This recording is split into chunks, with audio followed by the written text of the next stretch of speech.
Thank you so much for coming out to this AAPO First Friday lecture. It is my distinct pleasure to introduce a wonderful colleague and friend. So Dr. Valerie Hill-Jackson received her interdisciplinary doctorate in educational leadership, summa cum laude, from St. Joseph's University in Philadelphia, Pennsylvania. She is a clinical professor in the Department of Teaching, Learning, and Culture at Texas A&M University. Dr. Hill-Jackson teaches in its teacher and urban education programs, as well as the department's educational doctorate for curriculum and instructions online program. She is also a senior researcher, a volunteer position for the Haberman Educational Foundation. Dr. Hill-Jackson's research interests include critical teacher leadership, social justice leadership, service learning and community education, the STEM education fields for the underserved, ethnography, urban education, and gifted education. After her presentation, please go to the microphone and ask your questions because we're recording this, but it is my pleasure to welcome Dr. Valerie Hill-Jackson.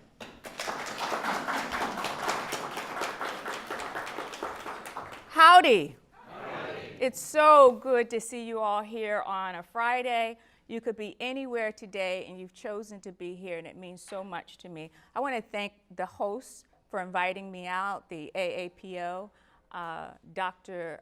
Arthur Watson specifically. I appreciate the invite.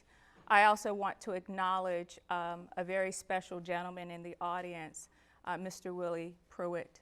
Sir, thank you for being here and bringing your posse from the Brazos Valley African American Museum, Mr. Wayne and Ms. Crystal. Thank you for being here today.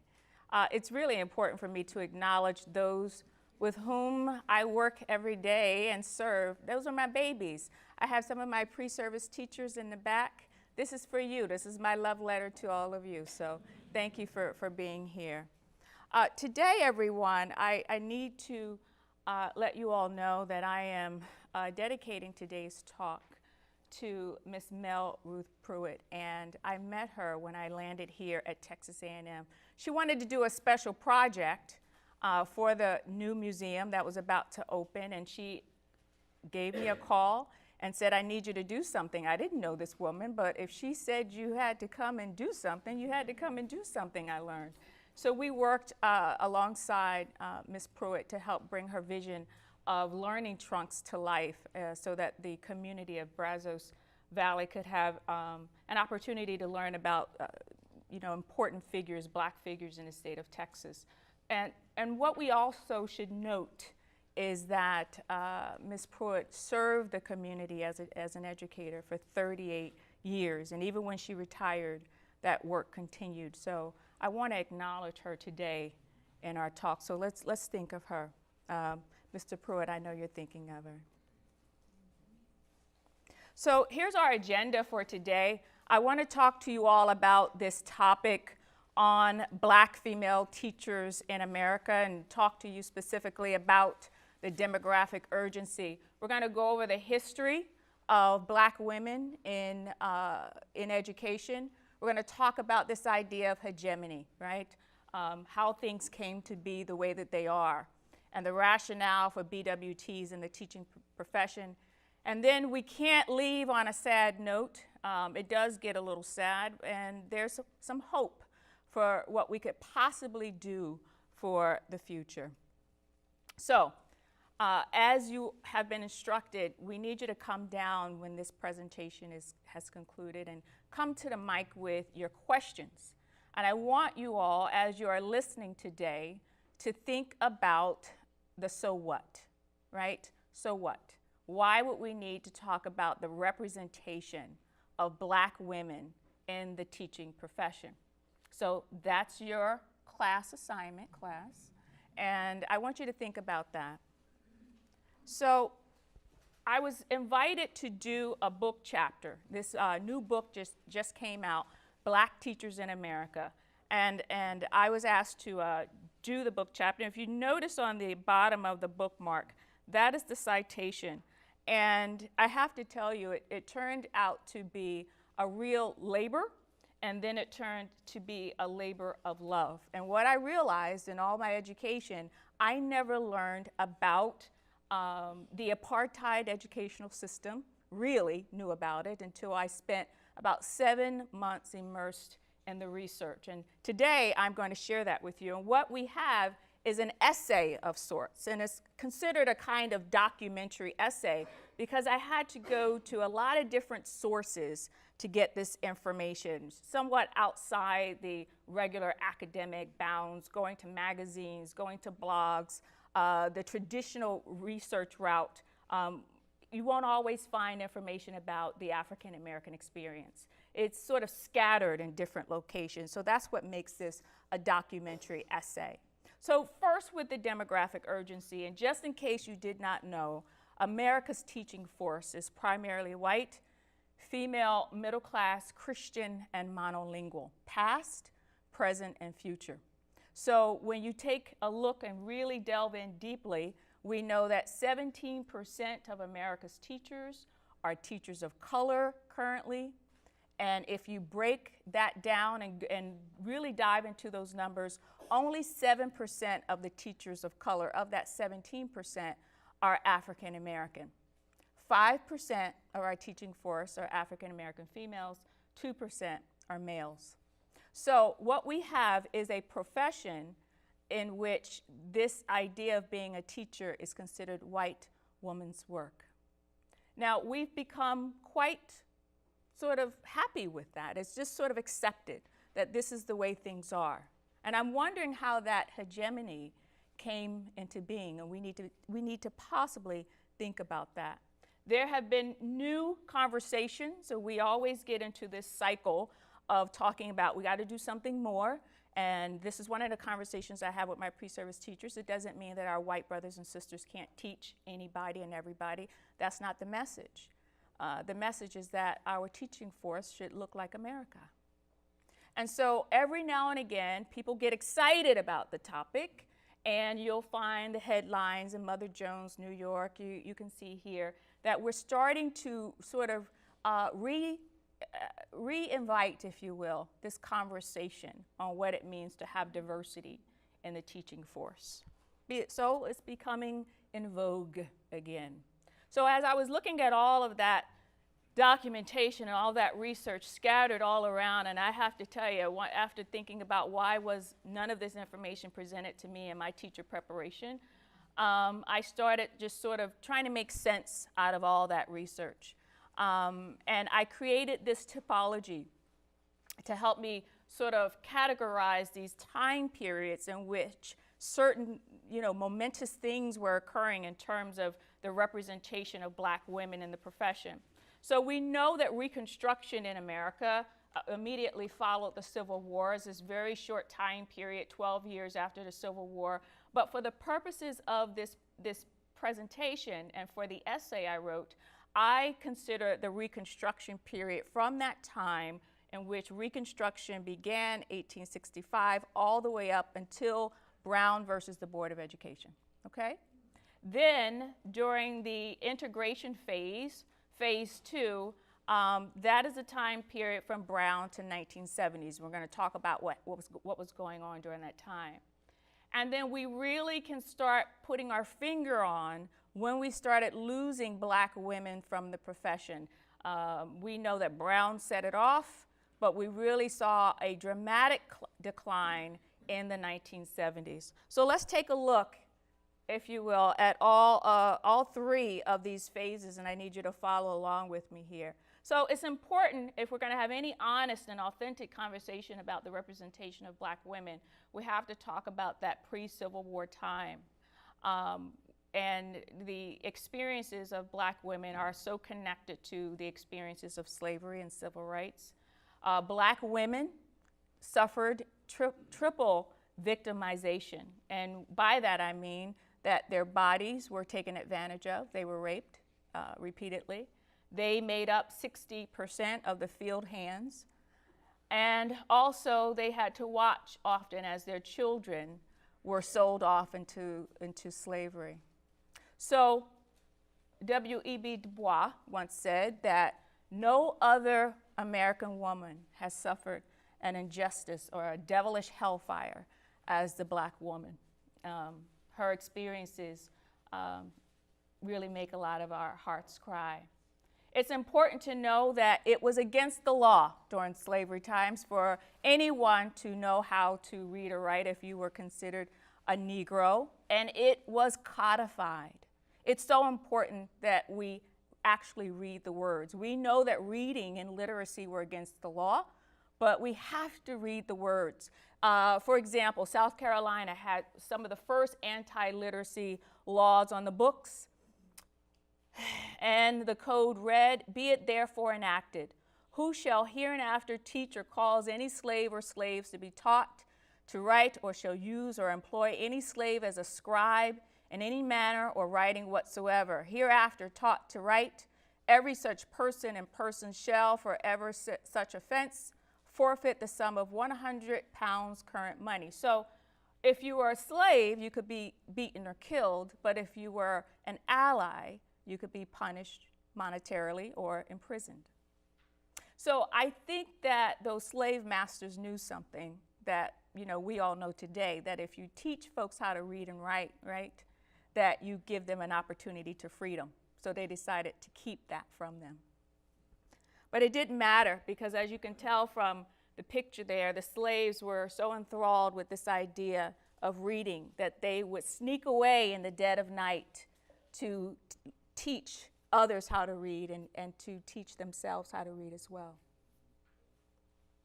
So when it comes to the preparation of teachers, we did not follow the traditional path as our white brothers and sisters. There was a different path, and a lot of folks aren't aware of what that path was made up of. We had a movement in the U.S. Began in around the 1840s, 1830s. It was the normal school movement in which teachers were educated. That path did not happen the same way for black folks after Reconstruction. So after Reconstruction, we had these four paths. There was the Freedmen's Bureau. This was the government.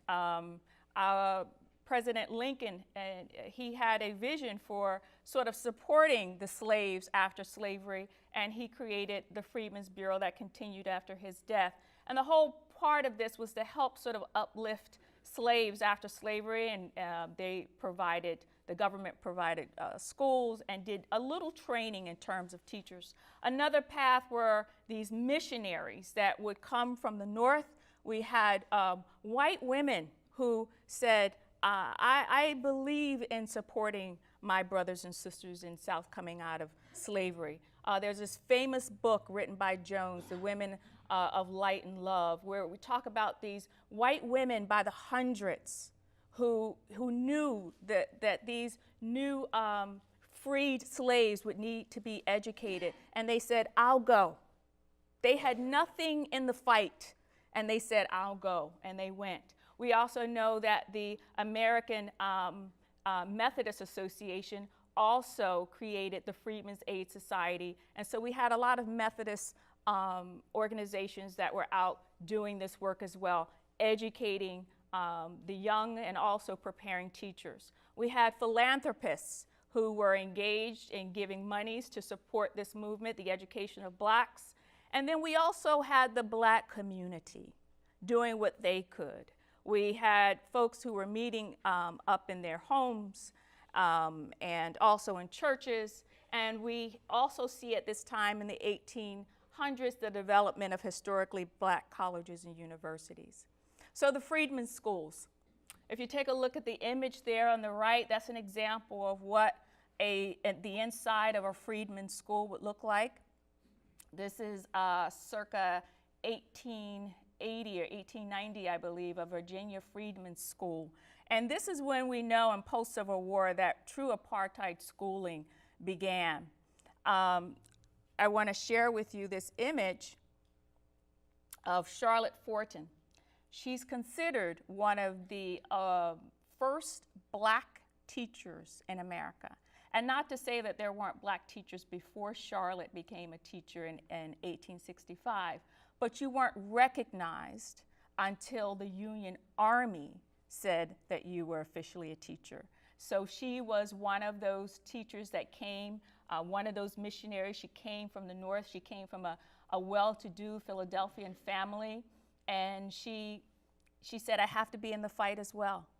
And she left all that she knew to go to the South and to be a part of this new era of educating freed black men and women. If you take a look at this picture here, you see the gentleman on the left. That is Julius Rosenwald. He's standing alongside Booker T. Washington. And Booker T, he really was a staunch advocate for African Americans getting out there, pulling themselves up. This is one of his quotes, by their own bootstraps. And he convinced Julius Rosenwald, who was a wealthy merchandiser, to give him money to help start schools. And they actually did. He got a lot of money. They had this vision of over 5,000 schools over the South. And you'll see that this was a part of their plan. And he was somewhat successful because during this incredible time, they actually opened, it was a little over 4,900 schools. And nearly 500 of them were created here in the state of Texas.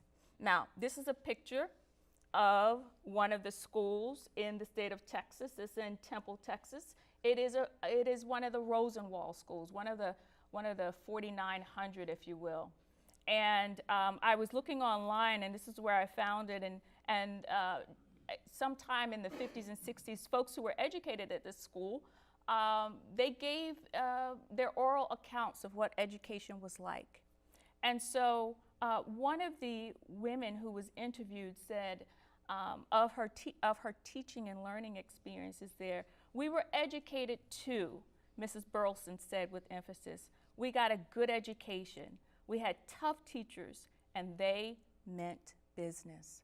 So even though we see these very meager dwellings, and you can imagine what resources or little resources they had, the kids who went to school there felt loved, they felt supported, and they felt as if they had a really good education.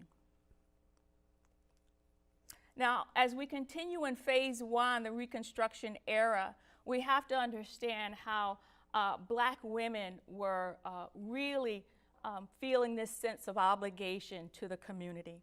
They knew that they had not only to teach these newly freed slaves, but they also had to give them some hope, some inspiration. It's a little known fact that black women were the heartbeat of the civil rights movement. If you take a look here on the left, this is an image of my husband's paternal grandmother. And her name is Dr. Lily Mae Carroll Jackson. And let me tell you a little bit about her. Jackson helped win a court case of appeals decision allowing the admission of blacks to the University of Maryland. She also helped put blacks on the police force, desegregate swimming pools, and equalize the salaries of black and white teachers in Maryland. Jackson supported one of the earlier court cases involving segregation in public schools. She worked along Thurgood Marshall. As a matter of fact, she helped raise money. She was the leader in sort of that movement to raise money for Thurgood Marshall for the Brown versus the Board of Education case. She was the president of the Baltimore chapter of NAACP and state president as well. And that's her there getting her teaching certificate circa 1908. And so what we have to understand is that we don't learn or hear a lot about how black women contributed to the civil rights movement, but they were always there behind the scenes. The work that Dr. Jackson did was in the 30s and 40s. This is a couple decades before Martin Luther came along, right? So they were doing this work. They planted the seeds of the civil rights movement. The teachers of this time, of the late 19th century, early part of the 20th century, they enjoyed prestige and wielded influence around the community. They served as sort of unsung connector roles. So what they did, they would get out in the community and get the community excited and made sure they got them to the polls and made sure that they would show up for protests. It was the black women. And who were they primarily? They were primarily teachers. So when you hear about all these great women, and this is the thing that sort of like cemented for me in doing this research, all these names that we're familiar with, Mary McLeod Bethune, Septima Clark, Anna Arnold Hedgeman, Dorothy Height, they all were leaders in the civil rights movement, and they all were teachers. I find that incredibly humbling. When you take a look at what was going on in terms of the black community supporting its own, as I said earlier, they were, trying to teach their kids wherever they could get together, whether it was in someone's home or in a church, wherever they could come together. They also started their own schools, and they started their own universities. And what I have in my essay, and you cannot see very well on this slide here, is a list of all the historically black colleges and universities that were started before 1868. So you have to imagine that during slavery, we had folks coming together, raising money, starting these universities when folks were telling them, no, you're not as good as. It's against the law to learn. They were doing that with all of that in the backdrop. For example, in 1856 here, Wilberforce University. This university is one of the earlier founded historically black colleges and universities. It was founded by the African Methodist Episcopal Church, and this particular Methodist organization was all the members were African American. They were very proud of that. And we also know that of the 10, 4 of the HBCUs prior to 1868 began with teaching as their mission. Over the years, all HBCUs had teaching as a part of their curriculum, but several of them began with teaching primarily in their mission. So the black community was doing what it could to educate its own as well. So now I want us to sort of transition to the next phase, the integration phase of the representation of black women. And I have a little video I'd like to share with you all. You may be familiar with the story of Ruby Bridges. She was a little girl who she was probably 5 or 6 years old when she started school in a Louisiana school in I believe it was 1958. So this is 4 years post-Brown. Let's see if we can get it to play here. New Orleans was aflame with racial hate and street violence. They were trying to desegregate 2 elementary schools. This little girl was ordered by a federal judge to go into one of them. And she was there all by herself. The whole white population had boycotted the school. No other children with her. And I happened to see this little child going into a school in New Orleans at the age of 6 to the 1st grade. I thought to myself, I would like to know that child. I'd like to know what's happening to her. One day, having now spent months getting to know Ruby and being rather puzzled at how normal and stoic and strong she was, going through this kind of living hell. 200 people waiting at 8:30 in the morning to tell her they were going to kill her. 200 people in the afternoon telling her they were going to kill her. 25 federal marshals taking her into that building. What would you expect? You'd expect that a child going through that would pretty soon start developing symptoms and be in trouble.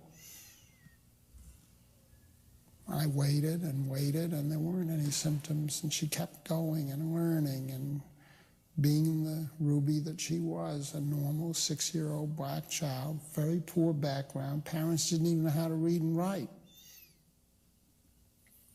Humble people. One day, her school teacher said to me, she'd been looking out of the window, and she saw Ruby yet again coming to school. This time she watched carefully, and she noticed that as Ruby was walking past this mob of heckling men and women, she stopped. And the teacher saw her lips moving.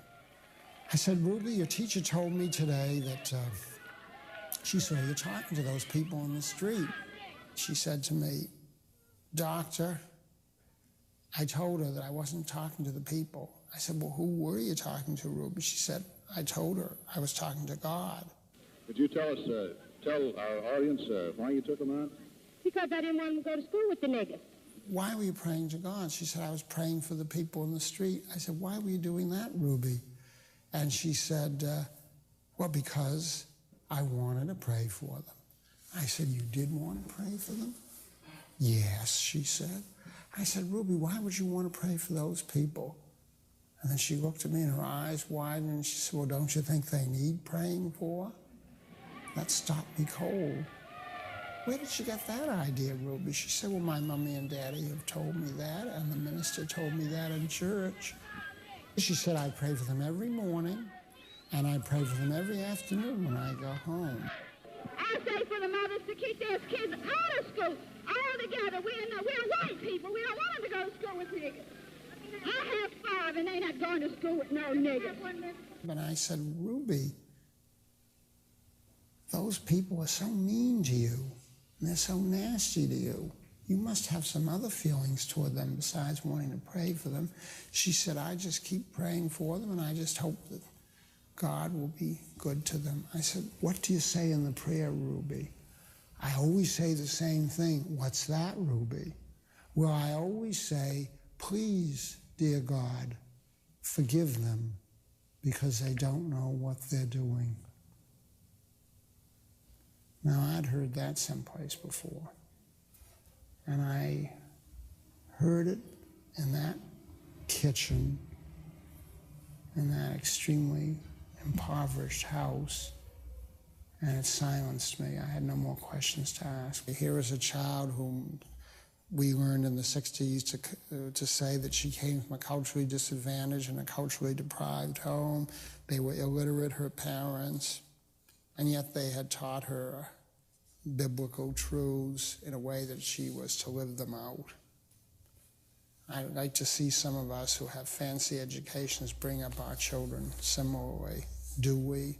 I'm not so sure we do.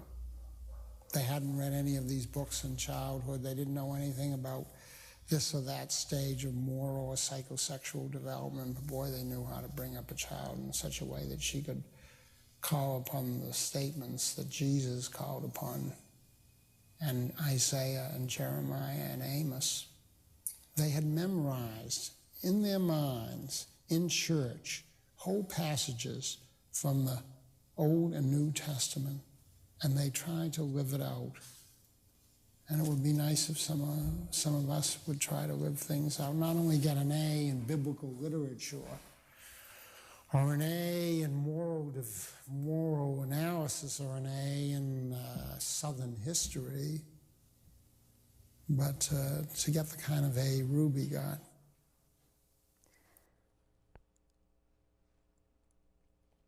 So I know you all saw in the video where there was a coffin. Did you see the coffin? With the little baby in the coffin.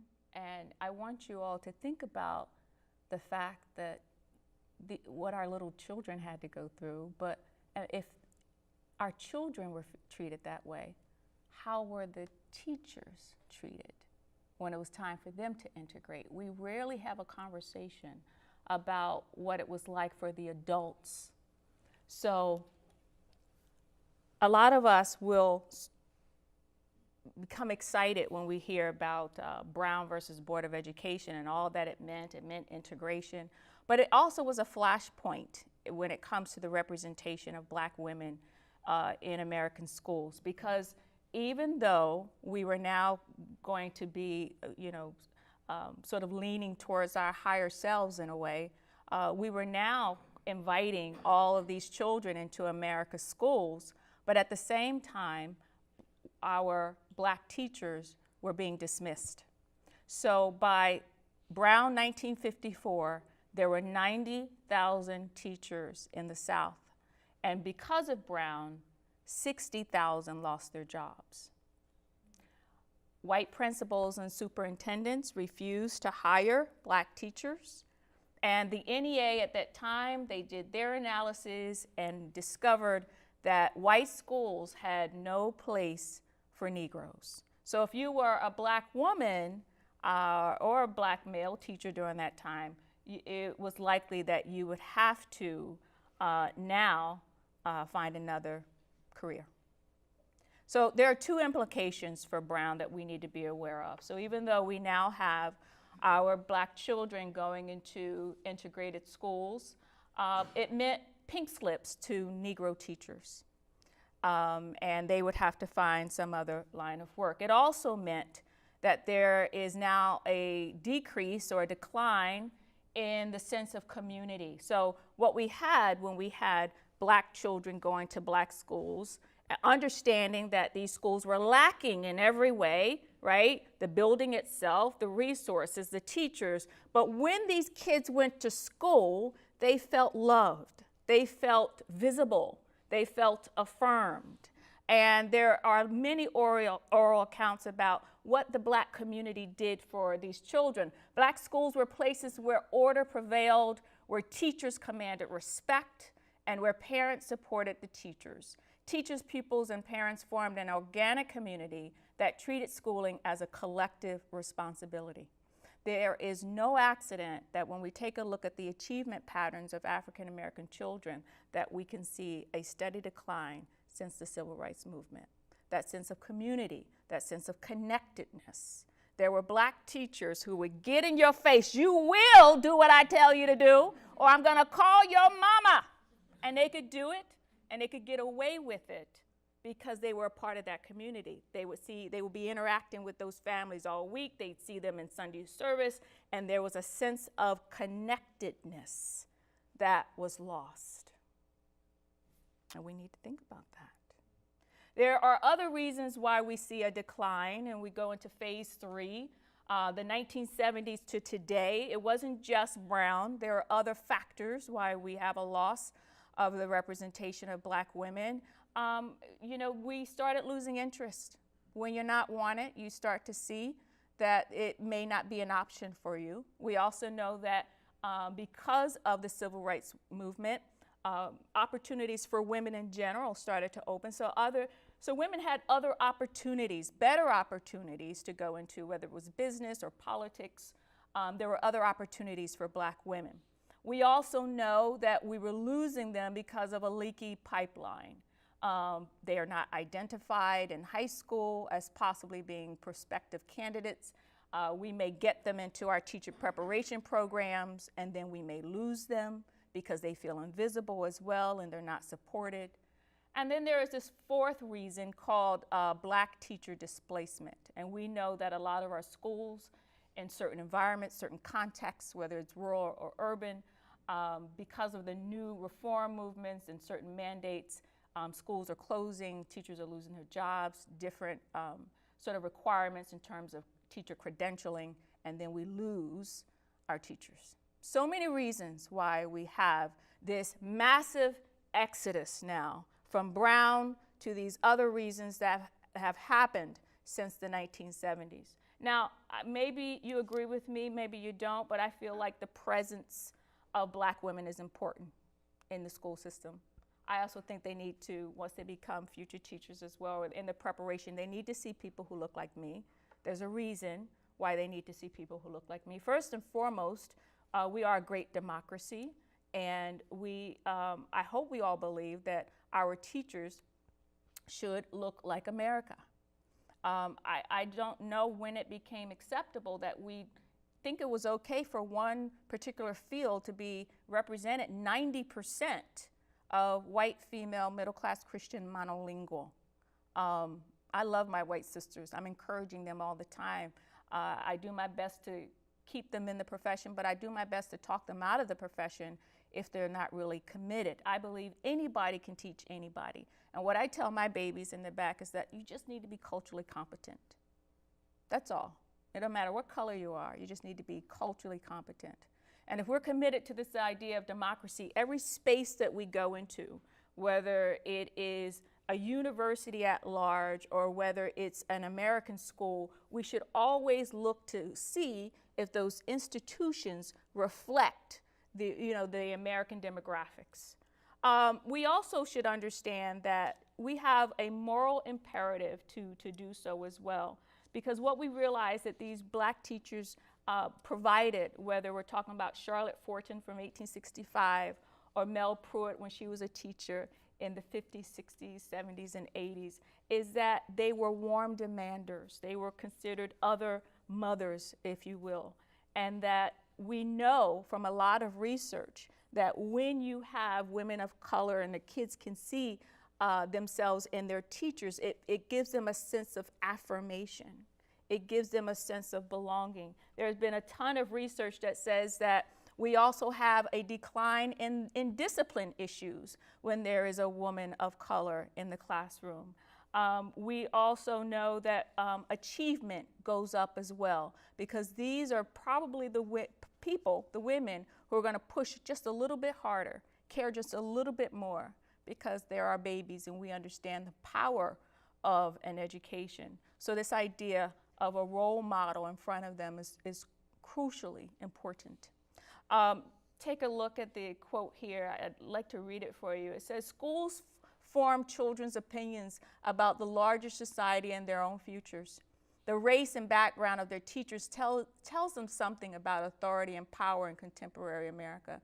These messages influences children's attitudes towards school, their academic accomplishments, and their own and others' intrinsic worth. The views they form in school about justice and fairness also influence their future citizenship. They need to see people of color in positions of authority. Our children of color need to see it. Our white children need to see it. I tell my students all the time about the importance of me going into certain venues and little ones, whether they're black little ones or our white little ones, that they can see a professor at Texas A&M who is a woman of color. When my husband and I used to give our little talks on bullying, it was important for them to see a special agent and a man of color who was a special agent with the FBI. They need to see those other narratives of what blackness and what being a person of color is all about. And that's why we need to make sure that we are represented in America's classrooms. Now I want to talk to you all real quickly about some hope. What can we do? Because we are recruiting. I can't say that recruitment doesn't happen, but I want you to take a look at this exhibit here. And I pulled it from a 2007 No Child Left Behind report. And what it shares are certain mechanisms or certain ways that recruitment happens in the world of teacher preparation. For example, there are financial incentives, there are salary increases, tuition assistance, retirement waivers, all kinds of little gimmicks to sort of pull people in. And I want to tell you, there's something wrong with what we're doing when it comes to recruiting. If we really want to tackle this problem of this major exodus, we can't keep going with these traditional approaches. We have a special problem, and that requires a special approach. When my husband was a recruiter with the FBI, they had something called special emphasis recruiting. And my husband would talk about how he would really identify those organizations where you could find talented people of color, and he'd go right to those places. And I said, we need that. We need that in teacher preparation. We can't continue to use those traditional approaches. When I looked at the literature, there's so much out there. People are doing it in sort of a hodgepodge kind of approach.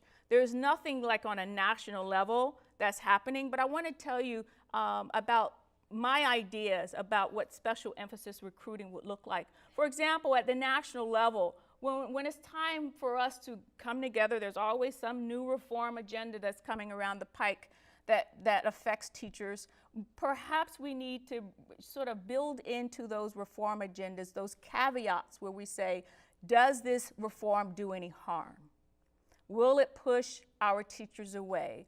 Are certain populations more at risk than other populations? So if we had those caveats built in, perhaps we would start to look at our reform agendas a bit more carefully, because what we've discovered is that the reform agendas that have happened in the 21st century have continued to push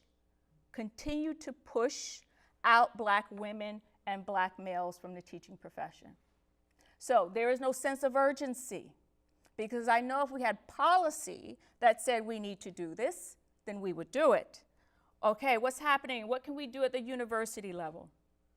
And I know that down the road, Prairie View A&M is attracting a lot of future teachers. Prairie View needs to be congratulated, by the way. They were the first teacher prep program in the state of Texas. We need to give them their dues. But we can't leave it to our HBCUs. PWIs, in case you don't know what that stands for, primarily white institutions, we have an obligation too. We have an obligation. I've been teaching pre-service teachers for 11 years now. I've had about 5,000 come through my classroom doors. I can count on two hands the number of black women who've come in 10, 11 years. We can do better. There are all kinds of mechanisms to support prospective black teachers. So, for example, we can send folks out to the local community, like Brian, and have programs set up with the paraprofessionals there. They're right next door. The College of Ed can do something special in that regard. Local school districts are doing little things around the country, but not in a very sort of organized or streamlined way. There's this really great program in South Carolina, I believe, called Call Me Mister. And what they do, they recruit young men from the local community, from the high schools, and they introduce this idea of teacher ed to them, and then they have this funnel right into the university. And they're graduating at very high rates. It's impressive. What if we did something similar at the school district level, right? Where we had a program called Call Me Miss. I'd love to be a part of that. There are things we can do to recruit more and be better at it. So here I am. This is my last slide. I told you all you had a little classwork. I wanted to know the so what. What does this all mean to you all? Knowing the history, the three phases of Reconstruction, integration, and Exodus. So we have special challenges among teacher representation in our country when we talk about black women, and it requires a special solution. And I want you all to take a look at those amazing women. Charlotte Forten, 1865, the first black officially recognized teacher in the US. And we have Miss Mel Pruitt, nearly 40 years dedication to Bryan ISD. They knew something that the rest of us don't know, that in order to reach more black women and to pull them into the profession, it starts at the community level. If we're going to do recruitment, it can't be these generic traditional approaches. It has to have community at its core.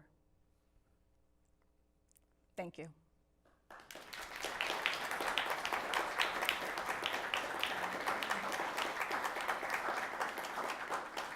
I'd love to take your questions, so please make your way to the microphone.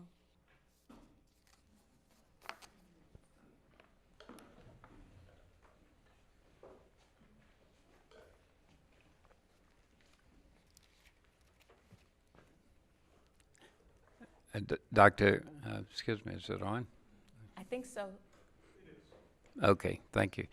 No, I'd like to thank you. I really enjoyed this. And I don't have a question so much as I have a comment, and that's in regards to the Rosenwald schools. There were 17 in this part of Texas. Wow. And of the 17, there's one still in existence, and it's in Calvert, Texas, and it's called the know the name of it, but it's named after one of the principals, and it's still available. So if it's no longer a school, but it's a community Community Center? Yeah. So just wanted you to know. That's interesting. All that history right under our nose. We had to do so it's open, you said, as a community center. Wonderful. Thank you for sharing, sir. Any other comments, please? Comments or questions? How much lunch did you eat?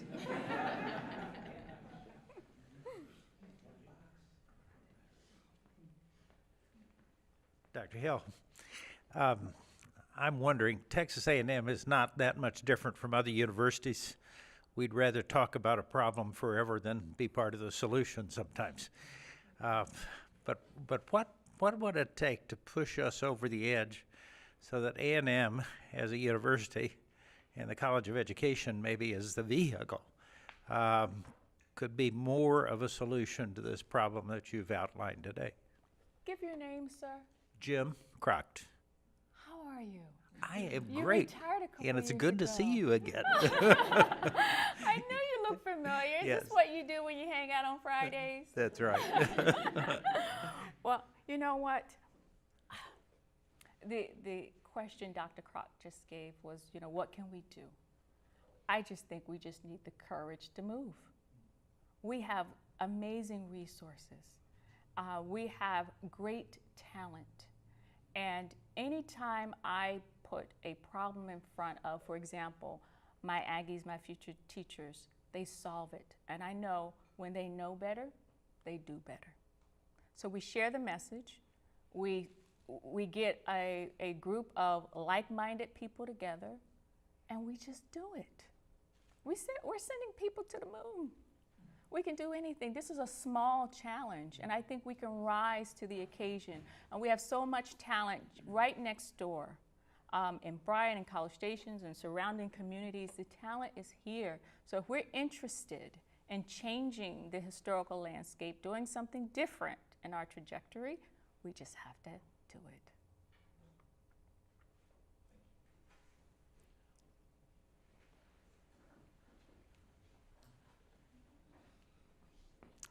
Hi, I really enjoyed that.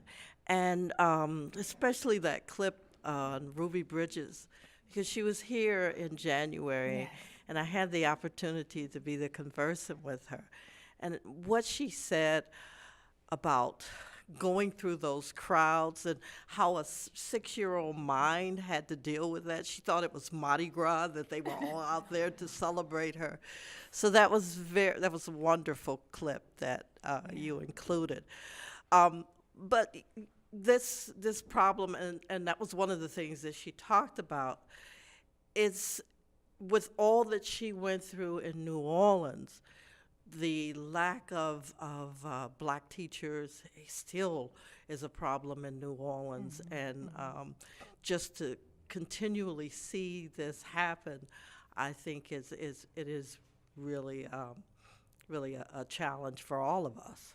So. I know we're all getting tired of saying we need to do something, but we need that urgency. The sense of urgency doesn't seem to be there with a lot of folks that I have a conversation with. And I'm wondering if there's a real sense of complacency, if you will, that it's okay if we have a teaching force that just looks, homogenous and doesn't reflect America. And until we get folks to say, this is not okay, that we will forever have this conversation. And I haven't been having this conversation that long, and I'm tired already.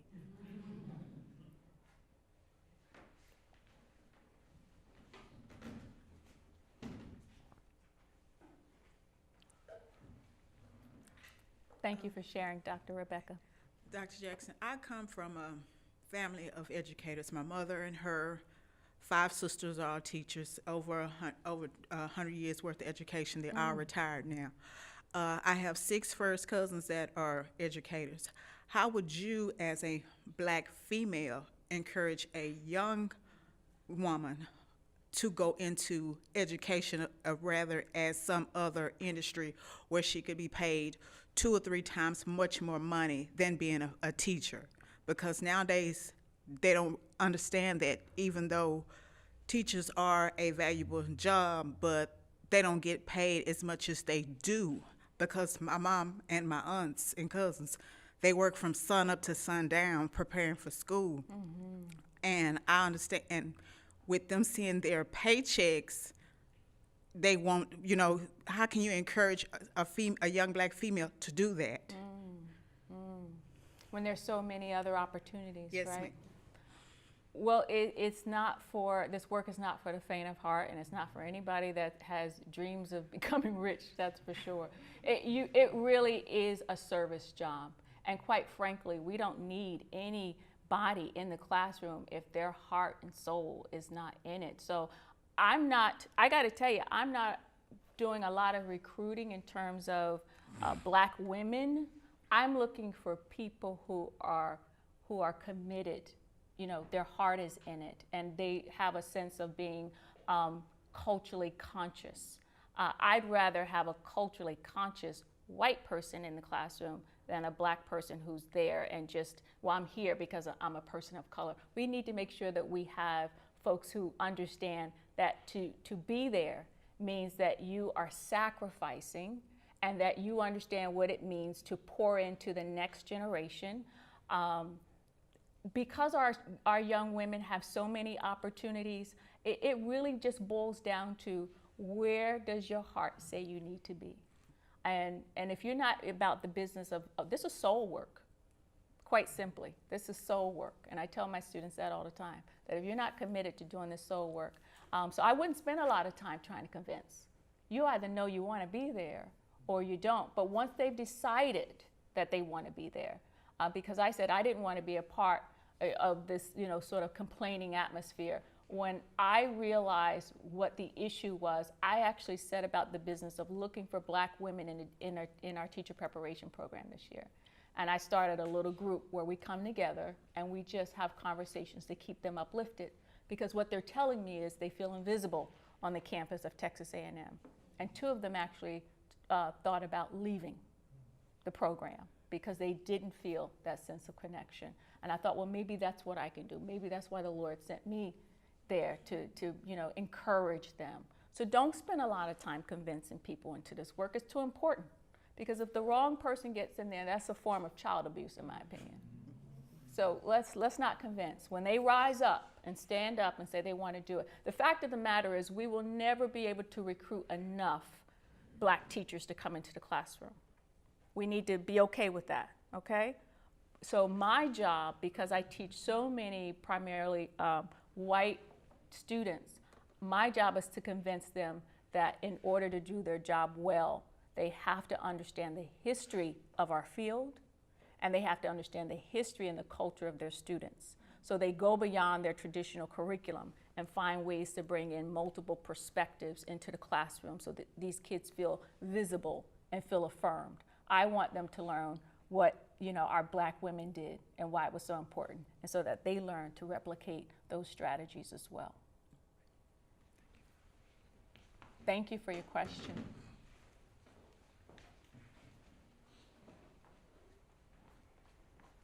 I was reluctant to come up because I don't really have a question, but I did do your so what, and what that meant to me is something very personal, so I wasn't necessarily going to share it with everyone, but I decided I will. So what you said kind of reminded me of something I already know, sort of, but it was a reminder of the advantages that I had in comparison to my own kids. So my kids today, they're in a good school system, College Station school system. They have lots of resources that I didn't have growing up in San Antonio in a predominantly black neighborhood, but there were some resources that I had that they don't. Right. And it's exactly what you're talking about. And you reminded me of some of the people that impacted my life. Dorothy Ann Taylor, my first grade teacher at P.F. Stewart Elementary, who you remind me of her in some ways, sharply dressed. She was always on the nine. She was just always. And she inspired in me and other students something that I'm like an average person, right? I'm not necessarily the sharpest tack or whatever, but what she encouraged us to do is she believed in us and she challenged us. And so I rose to meet her expectations because she believes that I can do this. I need to do this to show her what I can do. And that, I think, has helped me throughout my life, because I'm not necessarily one who gets things easily, but I am one that will work her butt off to figure it out. I don't necessarily take challenges of things that I already know how to do, but I take challenges of things that need to be done, and I figure out how to learn how to do it. And I have those people like her, like Mr. Whitaker, who was the person who paddled back then, but you knew that you did not mess up in his classroom. Mrs. McCullough, who was like tough as nails, but you knew you were on your P's and Q's in her classroom. And my kids don't necessarily have that. Yeah. And I feel the impact, and as an African-American mom, it hurts my heart to think of how, wanting to come to this community, have my kids in a school system, there are some disadvantages. Yeah. There are some issues of their identity that they are hurting because of the environment that they are in, and the lack of African-American teachers, role models, not as many even in our neighborhood. And so my background, as disadvantaged as it was, I've got some things that help strengthen me that they don't have. And so I feel the pain. I feel the pain of what you're saying. Thank you for sharing. Thank you for sharing.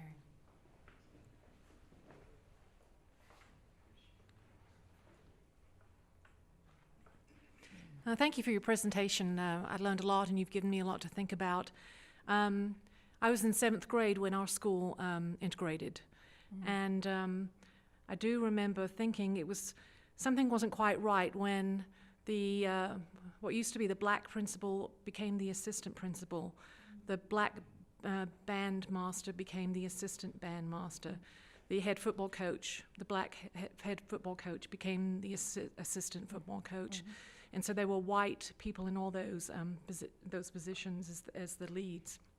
But what you give me something to think about is, I realized when I was sitting here that all my teachers were still white. And so where did those black teachers go?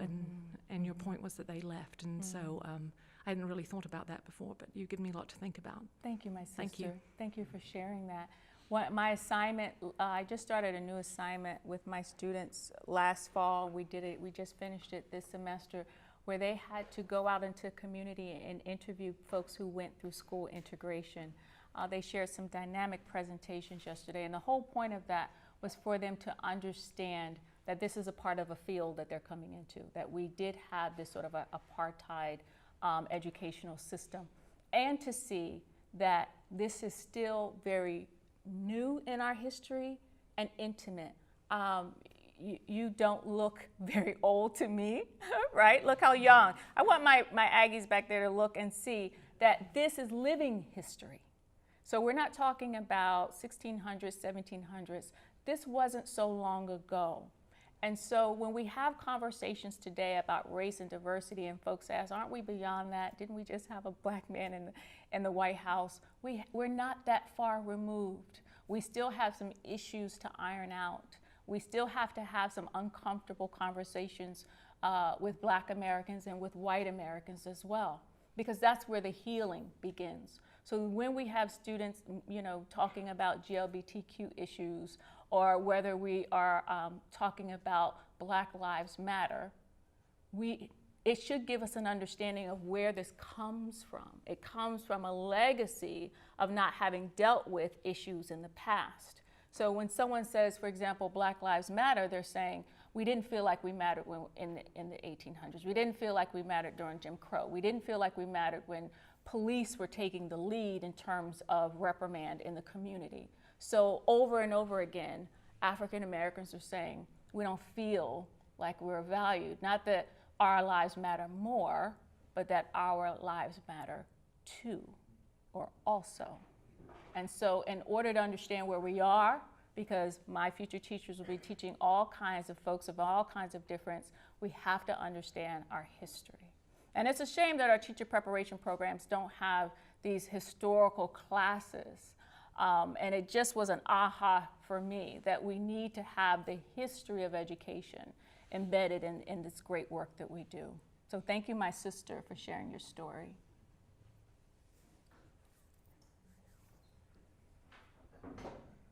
And we're at time, sir?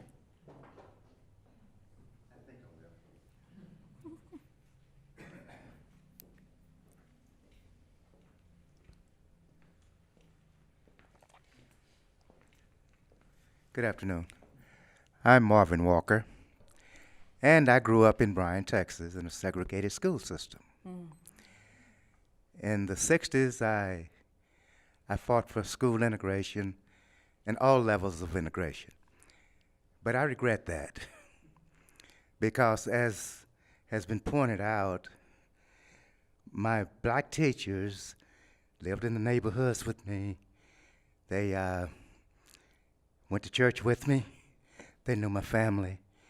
And they knew us. They cared about us. Excuse me, I have asthma and I'm having a problem. Take your time. After college, first year, I taught school and I was a facilitator in a modern math workshop. And no offense to our friendly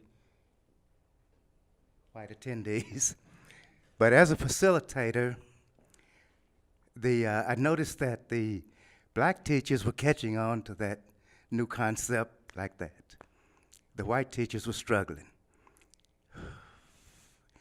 And my conclusion was that in our segregated black teachers' school system, we had the cream of the crop teaching us.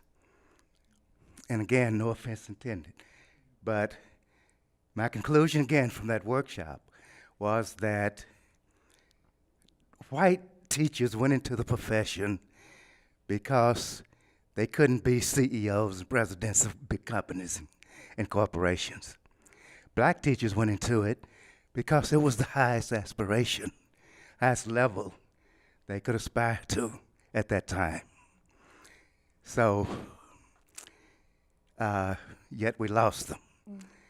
We lost them with integration. And like was asked, how can you encourage black teachers, black people, to go into teaching when there's no place for them, no acceptance of them? So, again, it's not a question, it was a comment based on my experience right here in Bryan College Station. Thanks for your time. Well, I appreciate that, sir. There's a lot of research that actually takes a look at the rationale, the motivation for why teachers go into the field. And I've taken a look at that, and they come in for the same reasons that we do.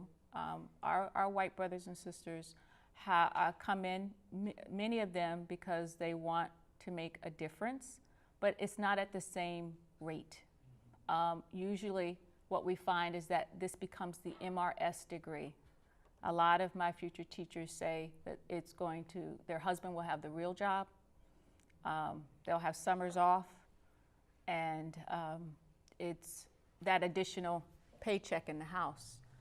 And those are the ones that I try and talk out of the profession, that you really probably need to find something else. But I gotta tell you, I'm hopeful, because I see a lot of future white teachers who are just as passionate and just as committed, and when they know better, they're committed to doing better. So this generation, for me, gives me hope. They give me hope.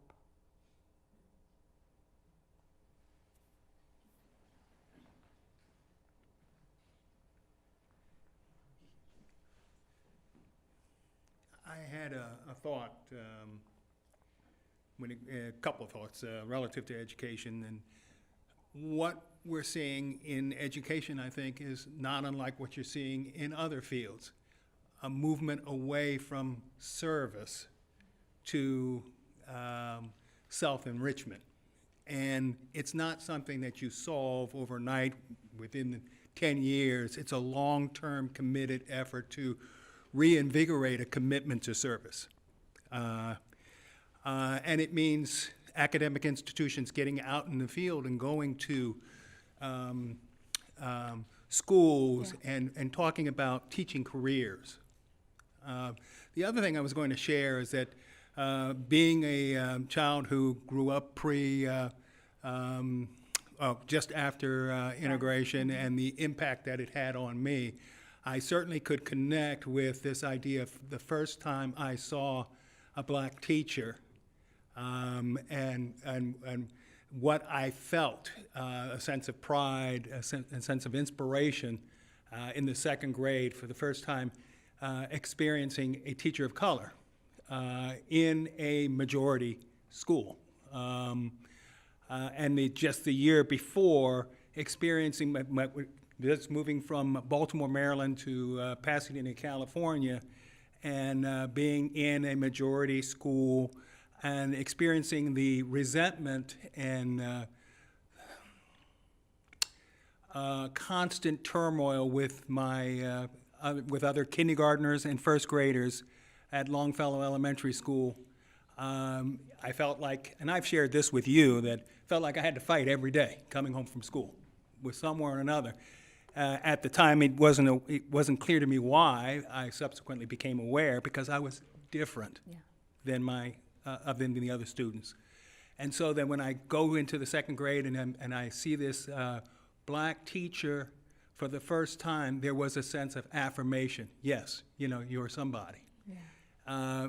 We need black teachers especially in the formal, in early childhood education, to give children a sense of self-worth, dignity, and someone they can role model after.